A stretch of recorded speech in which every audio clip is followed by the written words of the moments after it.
दोस्तों, EduTok for you पे आप सभी का स्वागत है। आज हम सीटेट का 2019 का प्राइमरी लेवल का पेपर सॉल्व करेंगे और ये आपके प्रीवियस ईयर क्वेश्चन का चौथा सेक्शन है। इससे पहले 3 क्वेश्चन आ चुके हैं, 3 सीरीज़ आ चुकी है। तो अगर अभी तक आपने उस वीडियोस को नहीं देखा है तो प्लेलिस्ट में जाके देख लीजिए। और इस चैनल का प्रयास यही है कि आपके एग्ज़ाम से पहले लगभग 10 सेट आपको लगभग 10 सेट कंप्लीट करवा दिया जाए। इससे ज़्यादा भी अगर करवाया जा सकता है तो ये अच्छा ही होगा। आइए बढ़ते हैं पहले क्वेश्चन की ओर। पहला क्वेश्चन है, निम्नलिखित संरचनाओं में से शिक्षा का अधिकार अधिनियम 2009 किसकी वकालत करता है? क्वेश्चन ध्यान से देख लीजिए। निम्नलिखित संरचनाओं में से शिक्षा का अधिकार अधिनियम 2009 किसकी वकालत करता है? तो इसका सही आंसर हो जाएगा ऑप्शन ए, समावेशी शिक्षा। समावेशी शिक्षा क्या होती है? समावेशी शिक्षा ऐसी शिक्षा होती है जहाँ पर हम सभी लोगों को साथ में लेकर चल रहे होते हैं। मान लीजिए एक क्लास का सिनेरियो लेते हैं। क्लास में अलग अलग समुदाय, अलग अलग वर्ग, अलग अलग कम्युनिटी के लोग होते हैं, वहाँ से आए हुए बच्चे होते हैं। तो एक शिक्षक को चाहिए कि उन सभी आयु वर्ग, उन सभी डिफरेंट आईक्यूज़ वाले बच्चों को, डिफरेंट कम्युनिटीज़ वाले बच्चों को एक ही नज़र से देखे। आगे बढ़ते हैं। क्वेश्चन नंबर 2, यह विचारधारा कि सभी बच्चों को एक नियमित विद्यालय व्यवस्था में समान शिक्षा प्राप्त करने का अधिकार हो। कौन सी विचारधारा आपको बतानी है जिसमें सभी बच्चों को एक नियमित विद्यालय व्यवस्था में समान शिक्षा प्राप्त करने का अधिकार हो? आंसर नंबर डी, समावेशी शिक्षा हो जाएगा। जो आपका एनसीएफ है, नेशनल करिकुलम फ्रेमवर्क 2005, उसमें समावेशी शिक्षा पे काफ़ी जोर डाला गया है। किसके द्वारा दिया गया था एनसीएफ 2005? एमएचआरडी मिनिस्ट्री द्वारा। एनसीईआरटी ने इसमें जो है महत्वपूर्ण भूमिका निभाई थी।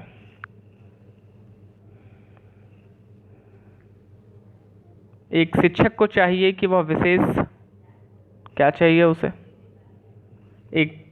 वह विशेष संस्कृति समुदायों के बच्चों को बढ़ावा दे। वह विद्यार्थियों के बीच सांस्कृतिक विभिन्नताओं तथा विविधताओं की अनदेखी करे, या संप्रेषित करे कि वह कक्ष में सभी संस्कृतियों का सम्मान करती है। और 4th ऑप्शन है, विद्यार्थियों के बीच की तुलना को अधिकतम करे। तो करेक्ट ऑप्शन हो जाएगा सी। क्यों? क्योंकि एक शिक्षक का दायित्व तो होना चाहिए कि वो क्लास में सभी कल्चर का सम्मान करे। दोस्तों, यहाँ पे ज़्यादातर क्वेश्चंस आपके एनसीएफ 2005 से ही पूछे गए हैं। जो आपका नेशनल करिकुलम फ्रेमवर्क है, वहाँ से बहुत सारे क्वेश्चंस यहाँ पे पूछे गए हैं। अगर आप चाहते हैं कि एनसीएफ पे भी एडुटॉक फॉर यू एक वीडियो पब्लिश करे तो कमेंट करके आप हमें बताएं। आगे बढ़ते हैं। बच्चे प्रभावी रूप से सीखते हैं जब वे पाठ्यपुस्तक में दिए गए तथ्यों को याद करते हैं। वे जो श्यामपट्ट है, यानी कि जो आपका बोर्ड होता है, पर अध्यापक के द्वारा लिखे गए उत्तरों का नकल करते हैं। विभिन्न गतिविधियों एवं कार्यों में सक्रिय रूप से भाग लेते हैं। शिक्षक कक्षा में होने वाली सभी घटनाओं बच्चों को पूर्ण रूप से नियंत्रित करता है। इसका सही ऑप्शन हो जाएगा दोस्तों, जब बच्चे विभिन्न गतिविधियों एवं कार्यों में सक्रिय रूप से भाग लेते हैं। लर्निंग बाय डूइंग का कॉन्सेप्ट यहाँ पे है। मान लीजिए किसी बच्चे को आप प्रकाश संश्लेषण पढ़ा रहे हैं, आप टीचर हैं, जो कि आप निकट भविष्य में बन ही जाएंगे। एडुटॉक फॉर यू की शुभकामनाएं हैं आपको। तो आप जब किसी चीज़ का शिक्षण कर रहे हैं, प्रकाश संश्लेषण पढ़ा रहे हैं आप, प्रकाश संश्लेषण का अगर आपने उसको प्रयोग करके दिखा दिया बच्चों को कि देखिए जल, मिट्टी, सूर्य का प्रकाश, ये मूलभूत आवश्यकताएं हैं किसी पेड़ को बढ़ने के लिए। अगर इसे अंधेरे में रख दिया जाता है 10 दिन तो पेड़ सूख जाता है, क्योंकि वो अपनी फोटोसिंथेसिस, अपने प्रकाश संश्लेषण की क्रिया ठीक ढंग से नहीं कर पा रहा है। तो जब बच्चे विभिन्न गतिविधियों एवं कार्यों में सक्रिय रूप से भाग लेते हैं तो उनकी लर्निंग ज़्यादा अच्छी होती है। आगे बढ़ते हैं। बच्चों को कक्षा में प्रश्न पूछने के लिए हतोत्साहित करना चाहिए, पूछने की अनुमति नहीं देनी चाहिए, पूछने से रोकना चाहिए, या पूछने के लिए प्रेरित करना चाहिए? इस क्वेश्चन का आंसर आप कमेंट बॉक्स में बताएं। निम्नलिखित में से कौन सी एक मुख्य प्रक्रिया नहीं है जिसके द्वारा सार्थक अधिगम घटित होता है? पुनरावृत्ति एवं अभ्यास, निर्देश एवं संचालन, अन्वेषण एवं पारस्परिक क्रिया, कंठस्थीकरण एवं स्मरण। इसका आंसर नंबर डी हो जाएगा। ऐसी एक कौन सी मुख्य प्रक्रिया नहीं है, आप क्वेश्चन ध्यान से देख लीजिएगा, जिसके द्वारा सार्थक अधिगम घटित होता है। अब मान लीजिए आप उसे रेक्टाफिकेशन करवाते हैं, आप उसे रटवाते हैं किसी चीज़ को, तो वो सार्थक लर्निंग या वो सार्थक परिणाम नहीं देगा। क्यों? क्योंकि बच्चा जब तक रट कर याद करेगा तब तक ही उसे वो नई चीज़ें याद रहेंगी, उसके बाद वो चीज़ों को भूल जाएगा।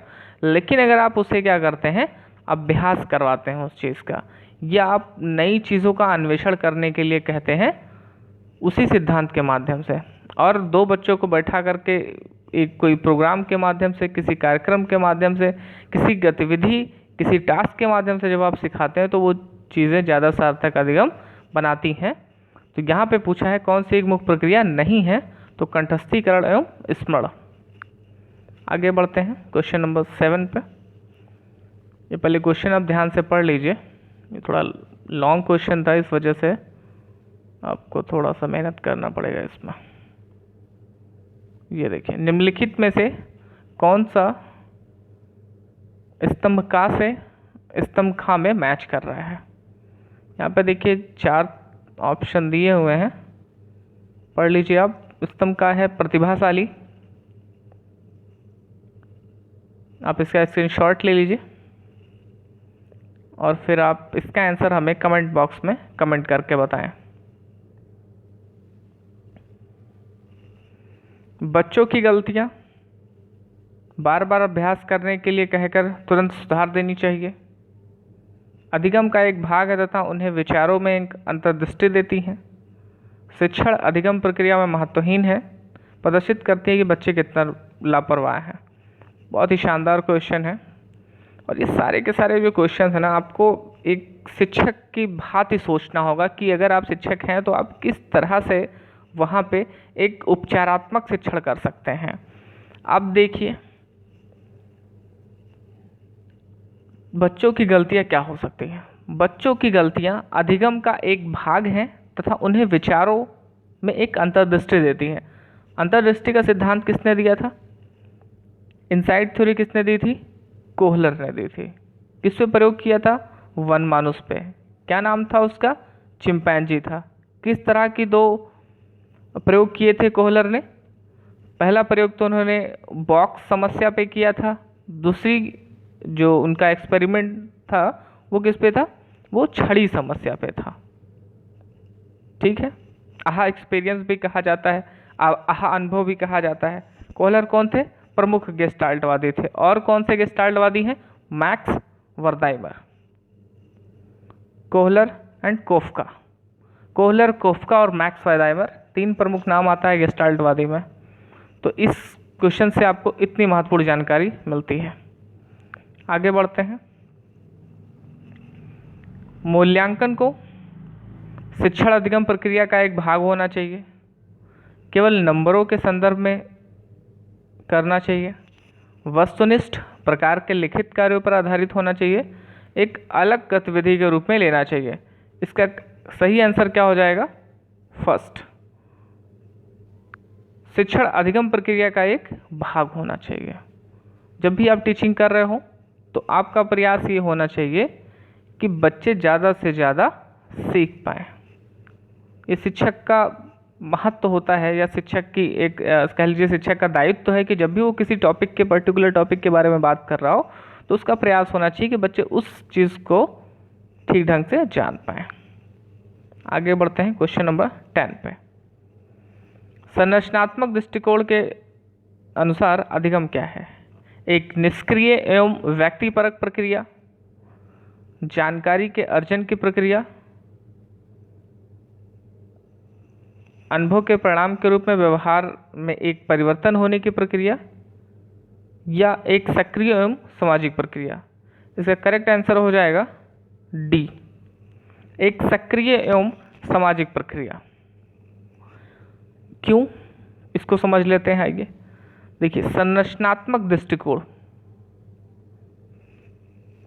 संरचनात्मक दृष्टिकोण में 3 प्रमुख बाल मनोवैज्ञानिकों का नाम आता है, जिसमें जीन पियाजे, वाइगोट्स्की और ब्रूनर हैं। ये मानते थे कि बच्चे का विकास या बच्चे का जो डेवलपमेंट है वो बच्चा खुद समाज में रह करके सीखता है, अर्थात जैसे जैसे वो समाज में अंतरक्रिया करता है या जैसे जैसे वो उम्र में बढ़ता जाता है वैसे वैसे वो सीखता जाता है। इसलिए संरचनात्मक दृष्टिकोण के अनुसार अधिगम क्या है, एक सक्रिय एवं सामाजिक प्रक्रिया है। जीन पियाजे ने कौन सा सिद्धांत दिया था?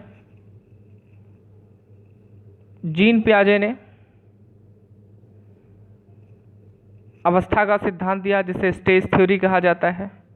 वाइगोट्स्की ने सामाजिक सांस्कृतिक सीखना कहा, जिसमें उन्होंने इसके फोल्डिंग शब्द का प्रयोग किया। ZPD, निकटतम विकास का क्षेत्र का प्रयोग किया। स्पाइरल करिकुलम की बात कही। मोर नॉलेजेबल अदर की बात कही, जिसमें हम किसी दूसरे व्यक्ति से सीख रहे होते हैं, वो मोर नॉलेजेबल अदर का कॉन्सेप्ट कहलाता है। तो अगर आपने अभी तक जीन पियाजे, वाइगोट्स्की और ब्रूनर से रिलेटेड वीडियोस नहीं देखे हैं तो आप प्लेलिस्ट में जाकर के एडुटॉक फॉर यू के देख सकते हैं। आगे बढ़ते हैं।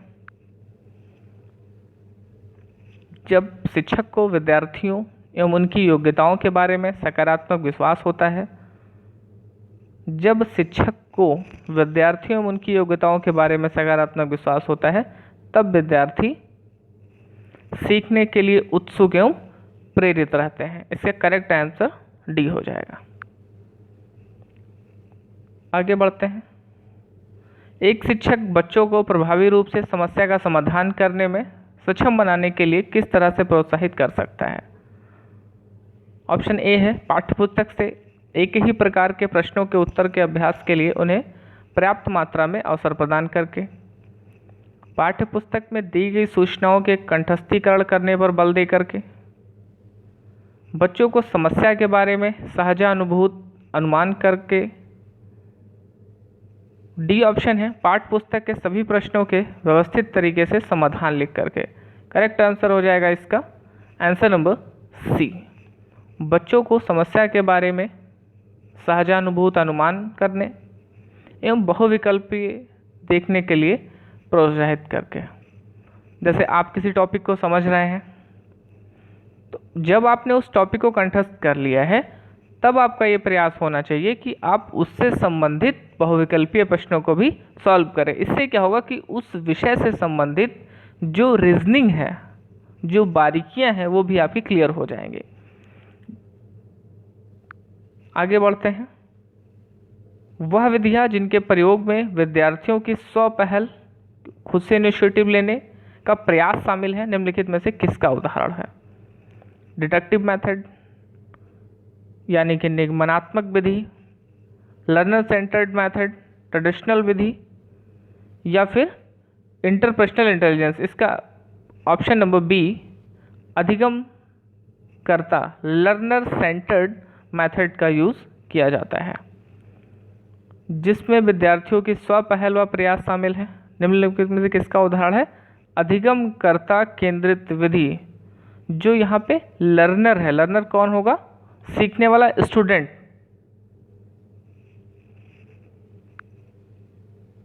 नीचे लिखी हुई स्थिति किस सिद्धांत को दर्शाती है, ये बताना है आपको। जो विद्यार्थी अच्छा प्रदर्शन नहीं कर पाते हैं वह महसूस करते हैं कि वे पर्याप्त रूप से अच्छे नहीं हैं और हतोत्साहित महसूस करते हैं, तब उनमें बिना प्रयास के क्रय को आसानी से छोड़ देने की संभावना है। इसका ऑप्शन देख लीजिए। संज्ञान एवं संवेग संबंधित नहीं है,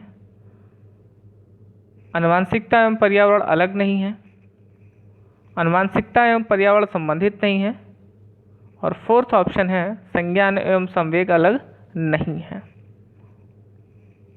इसका मतलब है कि जो कॉग्निशन है और जो इमोशन है वो दोनों अलग नहीं हैं। अब कॉग्निशन का मतलब क्या होगा, संज्ञान का मतलब क्या होता है? संज्ञान में वो सारी चीज़ें आ जाती हैं जो कि हमें बाहर से दिखाई नहीं पड़ती हैं, लेकिन वो हमारे विचार में, हमारे चिंतन में, हमारे तर्क में महत्वपूर्ण रोल अदा करती हैं। अब जैसे मान लीजिए आपका विचार संज्ञान कहलाएगा, आपके विचार क्या कहलाएगा?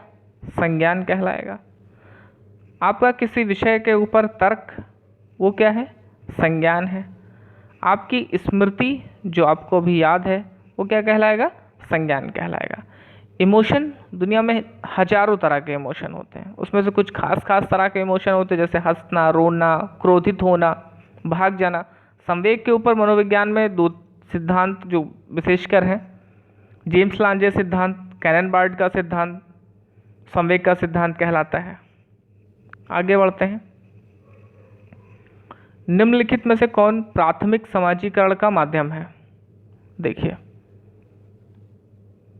पहला ऑप्शन विद्यालय, सरकार, मीडिया या परिवार। निम्नलिखित में से प्राथमिक समाजीकरण का माध्यम है, करेक्ट आंसर हो जाएगा यहाँ पे आंसर नंबर डी, यानी कि परिवार। देखिए, जब बच्चा पैदा होता है तो वो एक बाहर से खरीद कर लाए गए ब्लैंक मेमोरी कार्ड की तरह होता है, जिसमें किसी भी तरह का कोई स्टोरेज नहीं होता है। आपने नया फ़ोन खरीदा, उसमें किसी तरह का कोई डेटा नहीं है। अब आप जिस भी तरह का डेटा अपने फ़ोन में रखना चाहेंगे वो रख सकते हैं। तो बच्चा जब पैदा होता है तो वो भी एकदम टेबुला रासा होता है। टेबुला रासा शब्द का प्रयोग मनोविज्ञान में मूलतः किया जाता है, जिसका मतलब होता है एक ब्लैंक स्लेट जिस पर कुछ ना लिखा हो, एक कोरा कागज का मतलब होता है टेबुला रासा। तो बच्चा बिल्कुल जब पैदा होता है वो टेबुला रासा की तरह होता है। अब 2 तरह के आप कह सकते हैं उसका समाजीकरण का माध्यम हो सकता है। एक तो ये आपका प्राथमिक और दूसरा क्या होगा? द्वितीयक। दूसरा क्या हो जाएगा? द्वितीयक। प्राथमिक में बच्चे के माता पिता आ जाएंगे, उसके पेरेंट्स, उसका परिवार, उसके घर के रहने वाले या उसके घर के बगल रहने वाले लोग।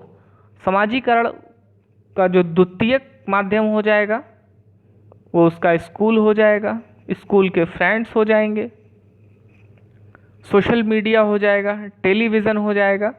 ये सब समाजीकरण का दूसरा माध्यम हो जाएगा। समाजीकरण का सिद्धांत किसने दिया था?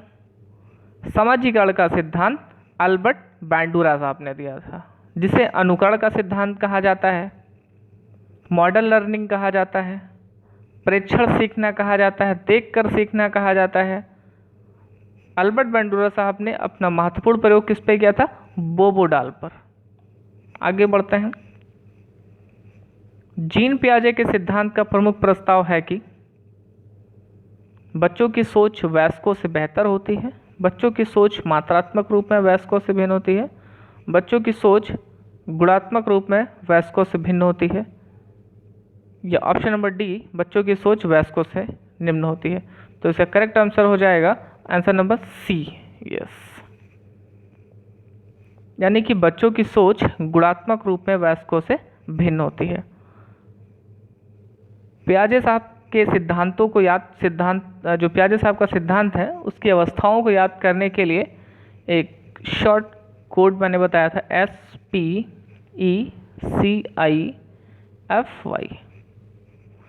यानी कि सेंसरी मोटर स्टेज जो पियाजे का पहला सिद्धांत है, जन्म से लेकर के 0 से लेकर के 2 साल तक। प्री ऑपरेशनल स्टेज, प्राक संक्रियात्मक अवस्था। इसके बाद कॉन्क्रीट ऑपरेशनल स्टेज, यानी कि ठोस संक्रियात्मक अवस्था। और चौथा क्या था? फॉर्मल ऑपरेशनल स्टेज, जिसमें बच्चा एब्स्ट्रैक्ट ढंग से थिंकिंग करने लगता है, अमूर्त चिंतन करने लगता है, वैज्ञानिक की तरह सोचने लग जाता है। आगे बढ़ते हैं। जेंडर एक मनोवैज्ञानिक सत्ता है, एक सामाजिक संरचना है, एक आर्थिक अवधारणा है या एक जैविक निर्धारक है? तो जेंडर क्या है? एक सामाजिक संरचना है। आगे बढ़ते हैं। निम्नलिखित में से कौन विकास के व्यापक आयामों की सही पहचान करता है? निम्नलिखित में से कौन विकास के व्यापक आयामों की सही पहचान करता है? संवेगात्मक, बौद्धिक, आध्यात्मिक एवं स्वयं। स्वयं का मतलब यहाँ पे सेल्फ से है। और ऑप्शन नंबर बी, शारीरिक व्यक्तित्व, आध्यात्मिक एवं संवेगात्मक, सामाजिक, शारीरिक, व्यक्तित्व, स्वयं, शारीरिक, संज्ञानात्मक, सामाजिक और संज्ञानात्मक। से करेक्ट आंसर हो जाएगा दोस्तों D, physical, cognitive, social and emotional. जब इन चारों का मेल हो जाएगा, यानी कि फिजिकल, शारीरिक, संज्ञानात्मक, कॉग्निशन, सामाजिक, सोशल, संवेगात्मक, इमोशन, तब जाके बच्चे का सही निर्माण हो सकता है। आगे बढ़ते हैं। बुद्धि के बारे में निम्नलिखित कथनों में से कौन सा सही है? बुद्धि अनुभव के परिणाम के रूप में व्यवहार में एक अपेक्षाकृत अस्थायी परिवर्तन है। दूसरा है, बुद्धि एक अनुवांशिक विशेषक है जिसमें मानसिक गतिविधियों जैसे स्मरण एवं तर्क सम्मिलित होता है। सी ऑप्शन है, बुद्धि बहुआयामी है जिसमें बुद्धि परीक्षण के द्वारा पूर्ण रूप से परिमेय न किए जाने वाली कई योग्यताएं सम्मिलित हैं। और चौथा ऑप्शन है, बुद्धि अभिसारी रूप से सोचने की योग्यता है। इसका आंसर हो जाएगा सी, यानी कि बुद्धि बहुआयामी है जिसमें बुद्धि परीक्षण के द्वारा पूर्ण रूप से परिमेय न किए जाने वाली योग्यताएं सम्मिलित होती हैं। इंटेलिजेंस, इसमें आपको थॉर्नडाइक का, स्पीयरमैन साहब का, इसके अलावा बिने साइमन, टर्मन और ट्राइकिक थ्योरी, मल्टीपल इंटेलिजेंस की थ्योरी, बहुबुद्धि कारक सिद्धांत, ये सारे सिद्धांत जो है आपके बुद्धि के अंतर्गत आते हैं। अगर आप चाहते हैं कि बुद्धि के सिद्धांत को भी एडुटॉक फॉर यू पे कवर किया जाए तो प्लीज़ कमेंट करके बताएं। आगे बढ़ते हैं। प्रगतिशील शिक्षा में बच्चों को किस तरह से देखा जा सकता है? पैसिव इमिटेटर्स यानी कि निष्क्रिय अनुकारकों के रूप में, या एक्टिव एक्सप्लोरर्स सक्रिय अन्वेषकों के रूप में, खाली स्लेटों के रूप में, या छोटे वयस्कों के रूप में?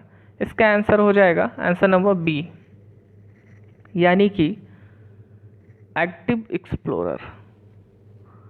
अब सरकार की या हमारी शिक्षा नीति की मंशा है कि हम बच्चों को एक निष्क्रिय इमिटेटर्स ना समझें। अब हम उन्हें क्रियाशील बनाएं। क्रियाशील बनाने का मतलब है लर्निंग बाय डूइंग। अब उन्हें हम करके सिखाएंगे, अब हम उन्हें करके बताएंगे कि चीज़ें इस तरह से होती है, यानी कि हम उन्हें रटने की पद्धति से अब दूर हटाने ले जा रहे हैं। अब हम उन्हें ऐसे ज्ञान, अब हम बच्चों में ऐसे ज्ञान का विकास करेंगे जिससे वो समुदाय के डेवलपमेंट में योगदान दे सकें। अब उन्हें मोटी किताबों से छुटकारा दिलाया जा सके जिसमें बच्चे सक्रिय अन्वेषकों के रूप में भाग लेते हैं। ये NCF 2005 में बहुत सारे जो चेंजेस हुए हैं, अगर उसे आप ठीक ढंग से पढ़ते हैं तो बहुत सारे क्वेश्चंस का आंसर आपको वहीं से मिल जाएगा। आगे बढ़ते हैं। क्वेश्चन नंबर 21, ये इंपॉर्टेंट क्वेश्चन है।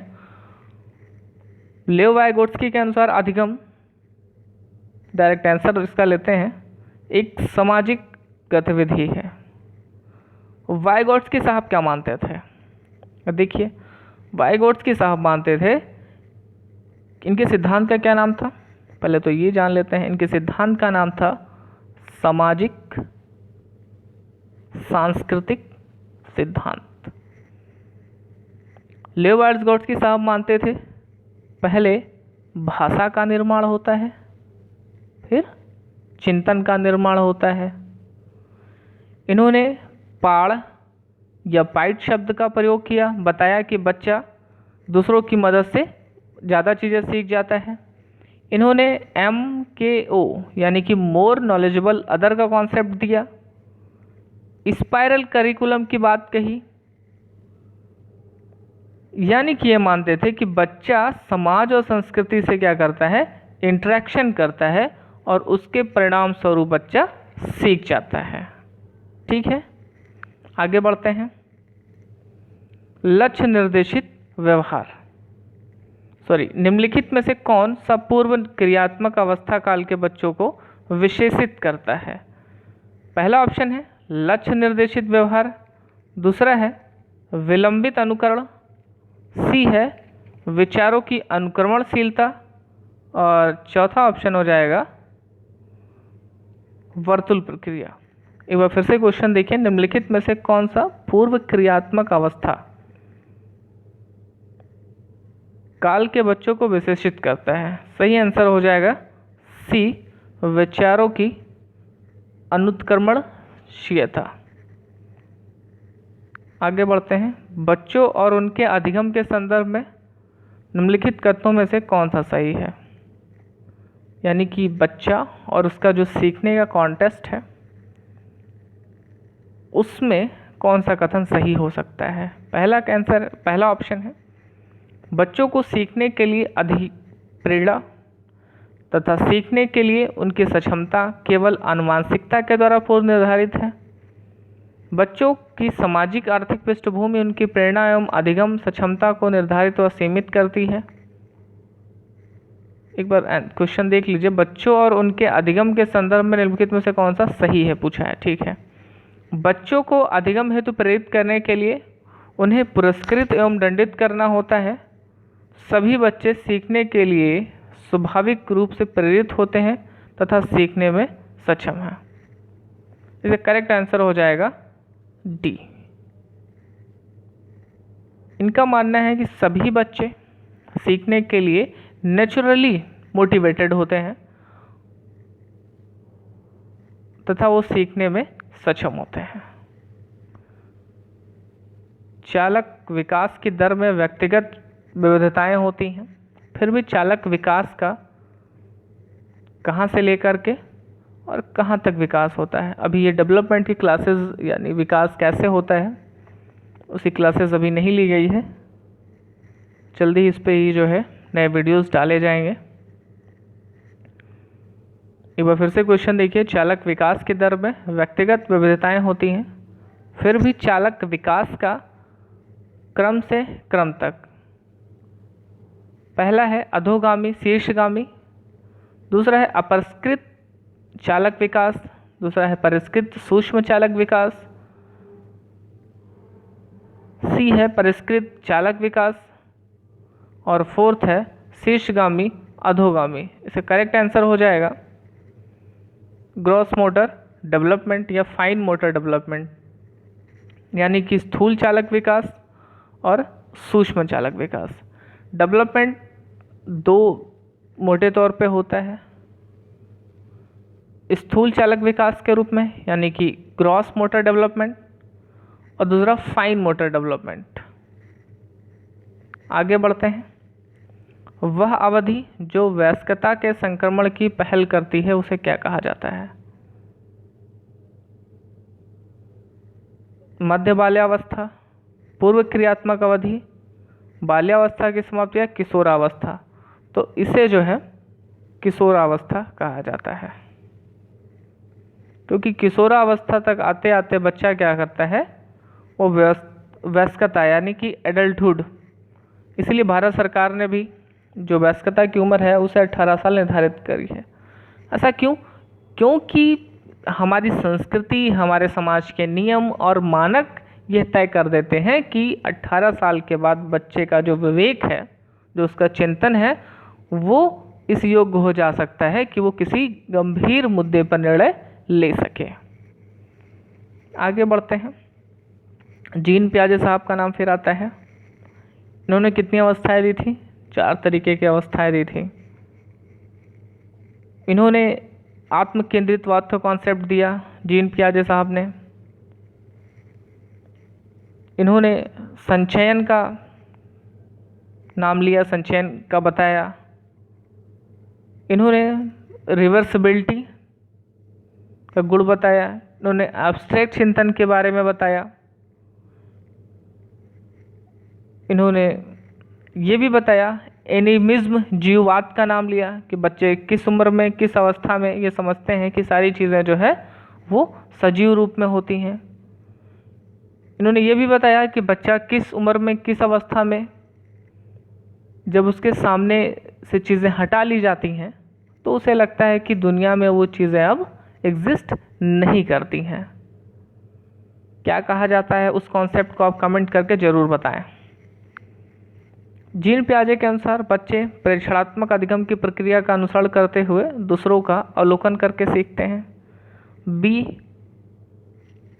उद्दीपन अनुक्रिया के संबंधों के सावधानीपूर्वक नियंत्रण के द्वारा एक विशेष तरीके से व्यवहार करने के लिए अनुबंधित किया जा सकता है।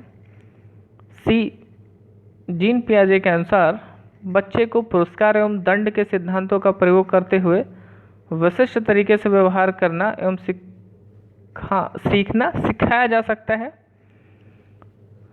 चौथा है, ज्ञान को सक्रिय रूप से संरक्षित करते हैं जैसे जैसे दुनिया में व्यवहार कौशल का प्रयोग करते हैं तथा अन्वेषण करते हैं। करेक्ट आंसर हो जाएगा इसका डी।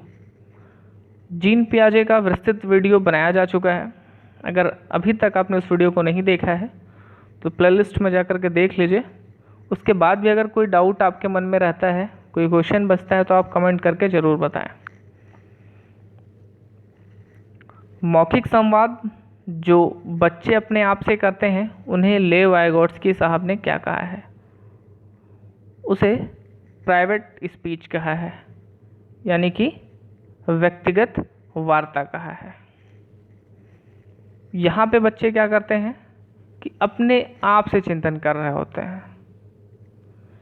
और लेव वाइगोट्स्की साहब जिन्होंने सामाजिक सांस्कृतिक सिद्धांत दिया है वो ये भी कहते हैं कि बच्चा जितना ज़्यादा से ज़्यादा प्राइवेट स्पीच करेगा उसके भविष्य में उतने ही सफल होने के चांसेस बढ़ जाते हैं।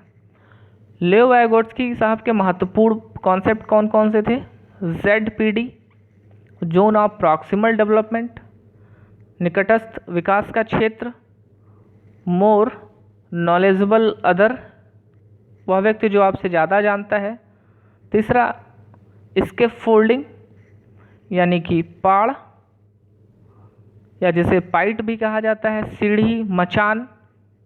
जो व्यक्ति, मान लीजिए कि आप ये है, आप बिना किसी मदद के इस लेवल तक जा सकते हैं। अब किसी ने आपकी मदद की तो आप इसी रूट में यहाँ तक पहुँच गए। तो ये क्या हुआ? ये पाड़ या पाइट कहलाता है।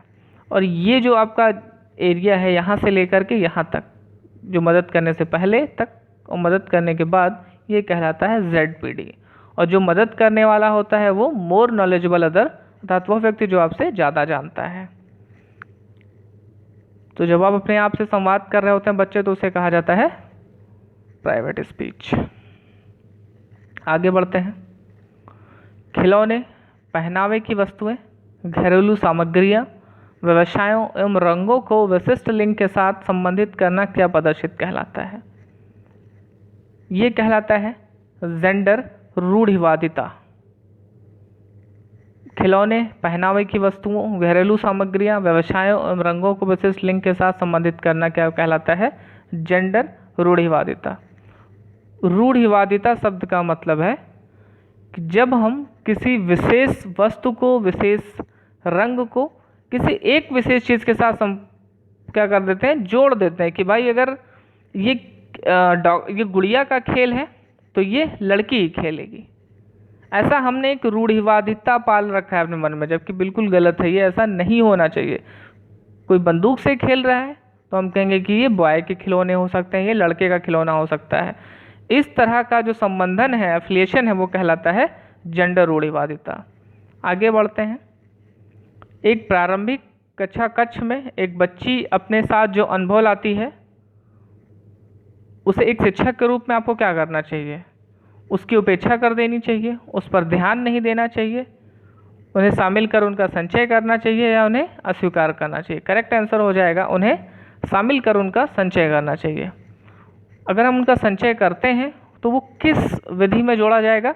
उसे समावेशी शिक्षा के अंतर्गत रखा जाएगा। क्यों? क्योंकि समावेशी शिक्षा ये बताती है हमें कि हमें विभिन्न विभिन्न बच्चों के जो IQ हैं उनको, विभिन्न समुदाय से आए हुए लोगों को, विभिन्न अक्षमता वाले लोगों को, उन बच्चों को सबको एक साथ में लेकर के चलना चाहिए, एक ही दृष्टिकोण से देखना चाहिए।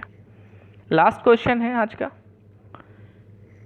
एक बच्चा तर्क प्रस्तुत करता है कि हिंज को दवाई, हिंज डायलेमा से यह क्वेश्चन लिया गया है कि हिंज को दवाई की चोरी नहीं करनी चाहिए, वह दवाई जो उसकी पत्नी की जान बचाने के लिए जरूरी है, क्योंकि यदि वह ऐसा करता है तो उसे पकड़ा जाएगा। कोलबर्ग के अनुसार वह बच्चा नैतिक समझ की अवस्था के अंतर्गत आता है।